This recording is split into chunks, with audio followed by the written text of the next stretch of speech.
This channel does not promote any violent, harmful, or illegal activities. All content provided by this channel is meant for an educational purpose only. জন্মের আগেই birth certificate SIR এর নথি যাচাইয়ে চোখ কপালে উঠেছে কমিশনের কর্তাদের। ঠিকই শুনছেন, তথ্য শুনুন। বার্থ সার্টিফিকেটের জন্ম তারিখ 1993 এর 6 মার্চ, আর সেই বার্থ সার্টিফিকেট ইস্যু করা হয়েছে 4 মার্চ 1993। এমনই নথি। শ্রাবন্তী আমাদের সঙ্গে রয়েছে। শ্রাবন্তী, আর কি কি নথি দেখে কমিশনের কর্তাদের চোখ কপালে? দেখো, একেবারে শেষ পর্যায়ে কাজ হচ্ছে, যখন ইসরোরা বিভিন্ন তথ্য আপলোড করেছেন এবং সেই তথ্য আপাতত চেক করা হচ্ছে।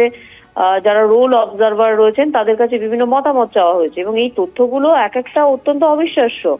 যেমন এই মুহূর্তে দেখা যাচ্ছে যে একজন ভদ্রলোক, তিনি হাসপাতাল থেকে বার্থ সার্টিফিকেট কালেক্ট করেছেন। সেই বার্থ সার্টিফিকেট, এটা বড়নগরের ঘটনা, যেখানকার স্টেট জেনারেল হাসপাতাল, সেখানে একটি বার্থ সার্টিফিকেট ইস্যু করা হয়েছে 1998 সালে। সেই যেদিনকে বার্থ সার্টিফিকেট ইস্যু করা হয়েছে তার 3 দিন পরে জন্ম হয়েছে, অর্থাৎ মানে রেজিস্ট্রেশনের আগে জন্ম হয়ে গেছে এই ব্যক্তি। আবার কিছু জায়গায় তথ্য এসেছে মেটিয়া ব্রুজ এলাকায়, সেখানে একটি বুথে অন্তত 10টি ছেলে মেয়ে এমন রয়েছে যাদের প্রত্যেকের জন্ম তারিখ হচ্ছে 1 জানুয়ারি। এরকম অবিশ্বাস্য বহু তথ্য সামনে এসেছে, যার ফলে রীতিমতো যেগুলির কোনো মিল খুঁজে পাওয়া যাচ্ছে না। একজন তার বার্থ সার্টিফিকেটে কোনো জন্মদিন উল্লেখ করেননি, সেখানে এক্স এক্স এক্স এই 3টি এক্স বসানো রয়েছে। কার্যত এই সমস্ত তথ্য দেখে রীতিমতো অবাক রোল অবজারভাররা। শুভজিৎ, ধন্যবাদ শ্রাবন্তী। এদিকে অভিষেক বন্দ্যোপাধ্যায়কে তীব্র আক্রমণ নির্মলা সীতারামনের। বাজেট নিয়ে অভিষেকের বক্তব্যকে কটাক্ষ করেছেন কেন্দ্রীয় অর্থমন্ত্রী। জিএসটি নিয়ে অভিষেক সংসদে মিথ্যা তথ্য দিয়েছেন, অভিযোগ নির্মলার। মিথ্যা তথ্য দিয়ে সাংসদদের বোকা বানিয়েছেন অভিষেক, অভিযোগ কেন্দ্রীয় অর্থমন্ত্রী।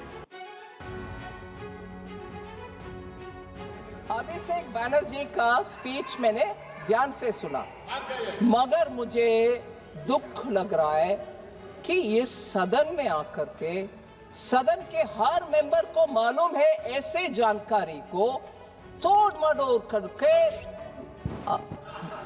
अनट्रूथ, एकदम गलत बयान, वेरी अट्रैक्टिव वे में वो बोलते हैं।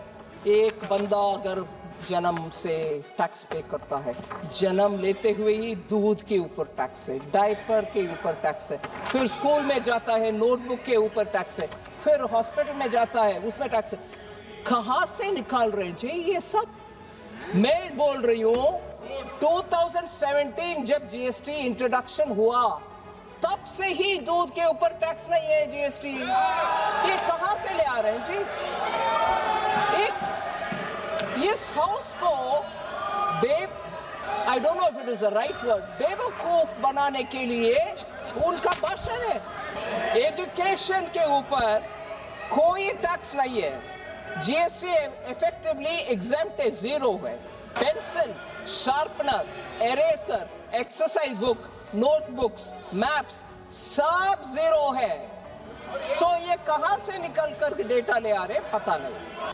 जीएसटी रेट ट्रीटमेंट, डायग्नोसिस और केयर के लिए 0 है, टोटली एग्जेम्प्ट है since 1 July 2017। Health and life insurance अभी वो भी 0 को आ गया प्रीमियम के ऊपर। ऑनरेबल मेंबर अभिषेक बैनर्जी ने 2 बार एक विषय जिक्र किया, मुझे बहुत दुख लगा। हम सबको दुख लगेगा। आदमी मरने के बाद भी जीएसटी है, अगरबत्ती चलाना हो तो भी जीएसटी है। ये बयान उनसे मैंने सुना और मुझे बहुत दुख लग रहा। जीएसटी फ्यूनरल सर्विसेज के ऊपर कभी नहीं था, 0।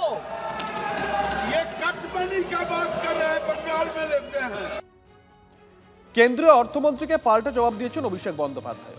অর্থমন্ত্রী আমার প্রশ্নের জবাবে যে তথ্য দিয়েছেন সেই তথ্য পেশের আগে তা পরীক্ষা করা উচিত ছিল, কিন্তু এত পরিশ্রম আশা করাই উচিত না। অর্থমন্ত্রীকে কটাক্ষ অভিষেকের।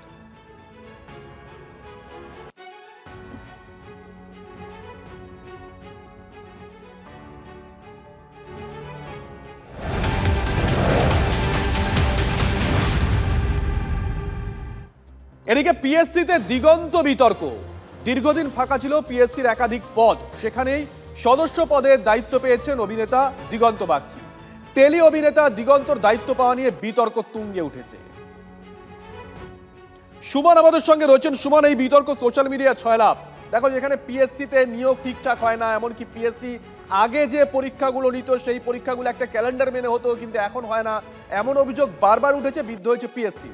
আর এবার তো একেবারে অন্যরকম বিতর্ক। এই বিতর্ক সামাল দিতে পারছে কি পিএসসির অন্তর্গত যে বিদ্যালয়গুলো রয়েছে তাতে গত 10 বছর ধরে কোনো রিক্রুটমেন্ট হয়নি, প্রথম কথা। দ্বিতীয় কথা, যা রিক্রুটমেন্ট হয়েছে বিভিন্ন স্তরে, প্রশাসনিক স্তরে, তাদের বিরুদ্ধে একাধিক দুর্নীতির অভিযোগ রয়েছে। সেই জায়গায় এতদিন পরে পিএসসির সদস্যরা এবং পিএসসির চেয়ারম্যানরা নির্বাচিত হলেন। তার মধ্যে দেখা যাচ্ছে একজন অভিনয় জগতের লোক, যে কিনা পিএসসির সাথে দূর দূর পর্যন্ত তার কোনো সম্পর্ক নেই। এবং সোশ্যাল মিডিয়ায় যেটা দেখা যাচ্ছে যে এটাকে নিয়ে প্রত্যেকে, নেটিজেনরা, তার সঙ্গে সঙ্গে যারা পরীক্ষার্থী, তারা কিন্তু বিদ্রূপ করছেন। এবং সেই জায়গায় দাঁড়িয়ে এই দিগন্ত বাগচির যে রিক্রুটমেন্ট, সেটা নিয়ে বড়সড় প্রশ্ন চলছে যে তিনি কোন পদ্ধতিতে, কোন যোগ্যতা মানের ভিত্তিতে এই পদে নিযুক্ত হলেন। আমরা এ কথা বলছি না, এ কথা সোশ্যাল মিডিয়া বলছে। এবং সেখানে তিনি তার যুক্তি পেশ করেছেন ঠিকই, কিন্তু বিদ্রূপেরও শিকার হচ্ছেন। এইটা নিয়ে কিন্তু পিএসসি এই ভোটের আগে একটা বড় বিতর্কে জড়িয়ে পড়লো। দিগন্ত বিতর্কের নাম দেওয়া যেতে পারে। ধন্যবাদ সুমন।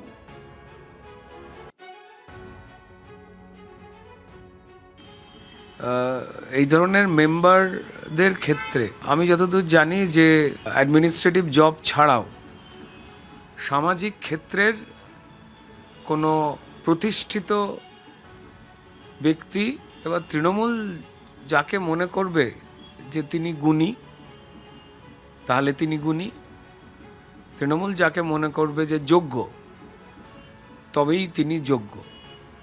তো এবার এই ক্ষেত্রে যদি মানুষের নানান উষ্মা থাকে, সেটা খুব স্বাভাবিক। আর তিনি আমার থেকে এই ইন্ডাস্ট্রিতে সিনিয়র, এবং মূলত উনি টেলিভিশন সিরিয়ালে কাজ করেন। এই পোস্টটা যে কেউ পেতে পারে, এটা একটা অনারারি পোস্ট। এই পোস্টটা যে কেউ, মানে আমার আগেও বহু মানুষ পেয়েছেন, যারা অত্যন্ত সাধারণ মানুষ, তারাও পেয়েছেন। তো সেটা নিয়ে কোনো সমস্যা নেই। এটা ডিসক্রিমিনেশন, এটা যেরকম ভাবে গভর্নমেন্ট বা রাজ্যপাল থেকে আসে সেভাবে পোস্টটা হয়। ঠিক আছে, এটা একদমই অনারারি পোস্ট। এর মধ্যে আমি জানি না কে কি লিখছে, আমার কিছুই দেখা হয়নি এখনো অব্দি, কে কি লিখেছে না লিখেছে। কিন্তু যাই হোক, যেটাই লিখুক, আমার কাছে এটা পরিষ্কার কথা। এটা আমি আপনাদের কাছে সবার কাছেই জানিয়ে দিলাম যে জিনিসটা এরকমই। এটা এটা এটা সত্যি অনারারি পোস্ট, আমার কাছে এটা সম্মানীয় পোস্ট, এর বাইরে কিচ্ছু নয়। এটা একটা সিরিয়াল আর্টিস্টকে সেখানে বসিয়েছে পিএসসির চেয়ারম্যান করে। হ্যাঁ, সব যে সিরিয়াল নয় এটা মুখ্যমন্ত্রীকে বুঝতে হবে, কিন্তু বোঝানোটা বড় দায়। কারণ যে বাজেট করে ট্রেডমিলে হাঁটতে হাঁটতে, হ্যাঁ, তার কাছে পিএসসি, এসএসসি, হ্যাঁ, ইউপিএসসি সবই তো সমান। মমতা বন্দ্যোপাধ্যায় পার্টিসিপেটরি ডেমোক্রেসিতে সবসময় চেষ্টা করেন সমাজের বিভিন্ন পেশার মানুষকে নিয়ে আসতে, এবং তারা বিভিন্ন সময় সমৃদ্ধও করেছেন। আজকে ধরুন শতাব্দী রায় সাংসদ হিসেবে তার পারফরমেন্স তো অনবদ্য। আজকে পার্লামেন্টের বুকে দাঁড়িয়ে সায়নী ঘোষ ভালো পারফর্ম করছেন। সমাজের বিভিন্ন পেশা থেকে মানুষ রাজনীতিতে আসবেন, এটা যেরকম একটা ন্যাচারাল প্রসেস, এটা মমতা বন্দ্যোপাধ্যায়ের আমলে আরও বেশি মাত্রায় এসছে, যে গুণী মানুষরা, কৃতি মানুষরা তারা আসবেন। তেমনি কোনো সরকারি কমিটিতে মমতাদি যদি মনে করে থাকেন যে কোনো গুণী মানুষ রাখলে সুবিধা হয়, নিশ্চয়ই সেই ভাবনা থেকে তিনি এটা করেছেন। সব কিছুতে সমালোচনা খোঁজা ছিদ্রান্বেষীদের কাজ। রাজ্য রাজনীতিতে কত কি না ঘটছে। আলী ইমরান রামজ মানে ভিক্টর সহ দলত্যাগীদের ফেরার আহ্বান ফরওয়ার্ড ব্লক নেতৃত্বের। সসম্মানে দলে ফেরার আহ্বান ফরওয়ার্ড ব্লকের বাংলা কমিটির সাধারণ সম্পাদকের। প্রদীপ্তকান্তি ঘোষ আমাদের সঙ্গে রয়েছেন, আমাদের সহকর্মী টেলিফোনে। প্রদীপ্ত, এর আগে দেখেছি বিভিন্ন সময় বিভিন্ন রাজনৈতিক দলের নেতারা মঞ্চ থেকেও বলেন বা বিভিন্ন সাংবাদিক বৈঠকেও বলেন যে আমাদের থেকে যারা দূরে সরে গেছেন, যারা ঘরে বসে গেছেন, চলে আসুন, হ্যান ত্যান। কিন্তু এখানে নরেনবাবু যে চিঠিটা প্রকাশ করেছেন, যেটা দেখাচ্ছি আমরা, সেখানে নাম উল্লেখ করে বলা হয়েছে।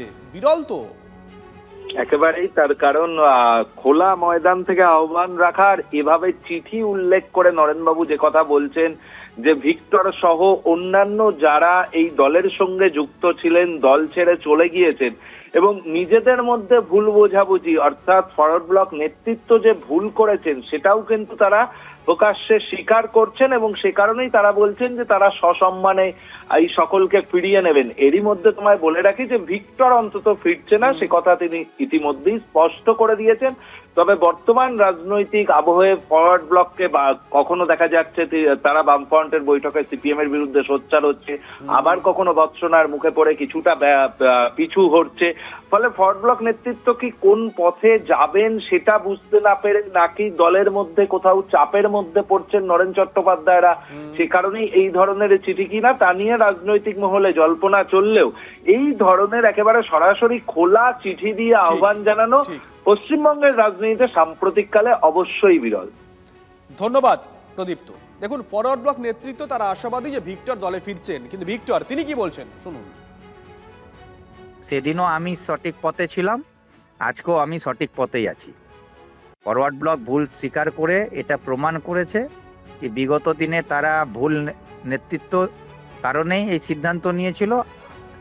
আজকে আমরা আবার প্রমাণ করলাম যে ফরওয়ার্ড ব্লক সেদিনও ভুল ছিল, আজকেও ভুল আছে। অনেকগুলো জেলা থেকেই মানুষ ফরওয়ার্ড ব্লক ছেড়ে আমার সঙ্গে এসেছিল, তারা সকলেই আজকে আমার সঙ্গে কংগ্রেসে আছে। তো আমি সকলের নেতা হিসাবে আমি একা কোনো সিদ্ধান্ত চাপিয়ে দিতে পারি না। আমার সিদ্ধান্ত যা হবে সকলকে নিয়ে হবে, আর সেই সিদ্ধান্ত নিয়েই আমরা কংগ্রেসে যোগদান করেছিলাম। আজকে সবাই কংগ্রেসে আমরা আছি এবং কংগ্রেসের সঙ্গে আমাদের যে ভবিষ্যতে থাকার যে চিন্তা ভাবনা নিয়ে এসেছি সেই চিন্তা ভাবনার সঙ্গে আমরা আছি। এদিকে ভোটের হটস্পট ভবানীপুরে পারদ চড়ছে, রাতের অন্ধকারে পুড়েছে বিজেপির পতাকা। তৃণমূলের দিকে সরাসরি আঙুল তুলে সিসিটিভি ফুটেজ প্রকাশের দাবি করেছেন শুভেন্দু অধিকারী। পতাকা পুরানো নিয়ে ডামাডোলের মাঝে বিএলওদের সঙ্গে ফের বৈঠকে বসেন মমতা বন্দ্যোপাধ্যায়। সূত্র বলছে বৈধ ভোটারদের নাম বাদ যাচ্ছে কি না বিএলএদের নজরদারির নির্দেশ দেন মুখ্যমন্ত্রী। 2026-এর বিধানসভা ভোটের ভরকেন্দ্র যেন ভবানীপুর, কারণ এই কেন্দ্রের ভোটার মমতা বন্দ্যোপাধ্যায়। গত বিধানসভা ভোটে নন্দীগ্রামের শুভেন্দু অধিকারীর কাছে পরাজয়ের 6 মাস পর এই কেন্দ্র থেকে উপনির্বাচনে জিতেছিলেন মমতা। ভবানীপুর বিধানসভা বরাবরই তৃণমূলের শক্তঘাত। এসআইআর আবহে তাই বিশেষ নজর ভবানীপুরে। বিএলওদের নিয়ে তিনবার বৈঠকে বসলেন তৃণমূল সুপ্রিমো। বাড়ি বাড়ি গিয়ে শুনানিতে নজর রাখার বার্তা, বৈধ ভোটারদের নাম বাদ যাচ্ছে কিনা নজরদারির নির্দেশ। শুনানিতে যাদের ডাকছে তাদের পাশে থাকার নির্দেশ মমতা বন্দ্যোপাধ্যায়। কোনো সমস্যা হচ্ছে কিনা নজর রাখার বার্তা বৈঠকে। শুনানি প্রক্রিয়ার নজরদারিতে কোনো ঢিলেমি নয়। বৈঠকে বিএলএ-2দের বার্তা তৃণমূল সুপ্রিমোর। এবার তার বক্তব্যে উঠে এসেছে 77 নম্বর ওয়ার্ড। ইকবালপুর খিদিরপুর লাগোয়া এই 77 নম্বর ওয়ার্ড প্রতিবারই মমতা বন্দ্যোপাধ্যায়কে বিপুল পরিমাণে লিড দেয় ভোটে। সেই ওয়ার্ডে বহু নাম বাদ গেছে। কেন বাদ গেছে তা খতিয়ে দেখতে বিশেষভাবে বাড়ি বাড়ি যাওয়ার জন্য কর্মী এবং সংগঠকদের নির্দেশ দিয়েছেন রাজ্যের মুখ্যমন্ত্রী।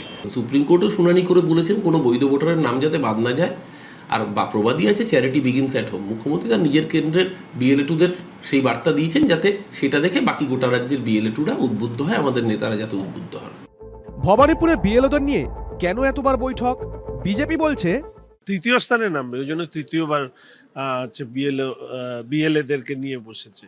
উনি বৈধ ভোটার রাখতে চান না, উনি অবৈধ ভোটাররা না থাকলে ওনার যে শিরে সংক্রান্তি সেটা বুঝেই তিনি বারবার করে এই কাজ করছেন।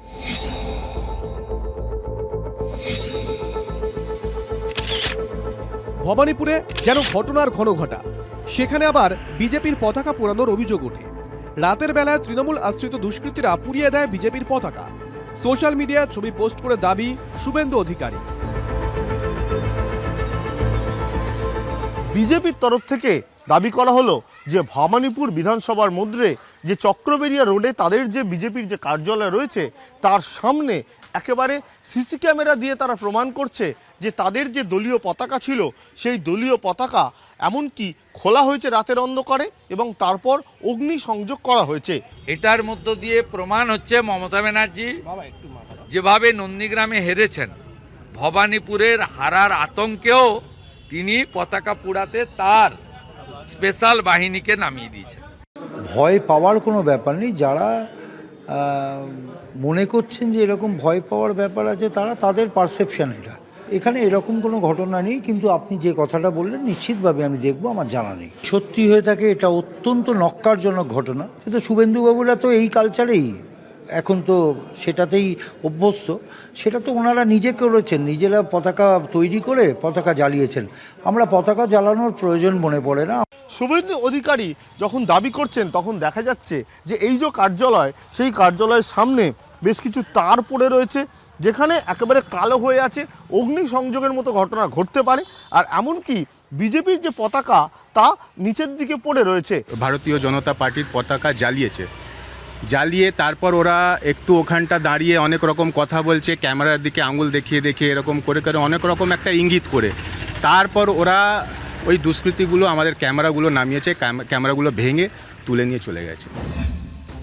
বিরোধী দলনেতা শুভেন্দু অধিকারী ভোটের বহু আগে থেকেই একাধিক জনসভায় ভবানীপুরে মমতা বন্দ্যোপাধ্যায়কে হারানোর হুঙ্কার দিয়েছেন। পাল্টা জবাবে চ্যালেঞ্জ ছুড়ে তৃণমূল বলছে কাকদ্বীপ থেকে কালিম্পং শুভেন্দু অধিকারী যেখানেই ভোটে দাঁড়ান না কেন তিনি 50,000 ভোটে হারবেন। গত বছর পুজোর পর বিজয় সম্মেলনের অনুষ্ঠানেই কার্যত ভবানীপুরে বিধানসভা নির্বাচনে প্রার্থীর নাম ঘোষণা করে দিয়েছিলেন তৃণমূলের রাজ্য সভাপতি সুব্রত বক্সী। বলেছিলেন মমতা বন্দ্যোপাধ্যায়কে ভবানীপুর থেকে বিপুল ভোটে জেতাতে হবে। এবারও কি মান রাখবে ভবানীপুর? সৌরভ গুহ ও সুশোভন ভট্টাচার্যের রিপোর্ট, TV9 বাংলা। মালবাজারে ঘড়িমোড় এলাকায় একটি দোকানে সিলিন্ডার বিস্ফোরণ, সিলিন্ডার ফেটে ভস্মীভূত বাড়ি দোকান, এলাকায় আতঙ্কের সৃষ্টি হয়। ঘটনাস্থলে দমকলের একাধিক ইঞ্জিন, আগুন নেভানোর চেষ্টায় তৎপর দমকল। এখনো পর্যন্ত কোনো হতাহতের খবর মেলেনি। ঘটনাস্থলে মালবাজার থানার পুলিশ। আপনাদেরকে ছবি দেখাচ্ছি আমরা।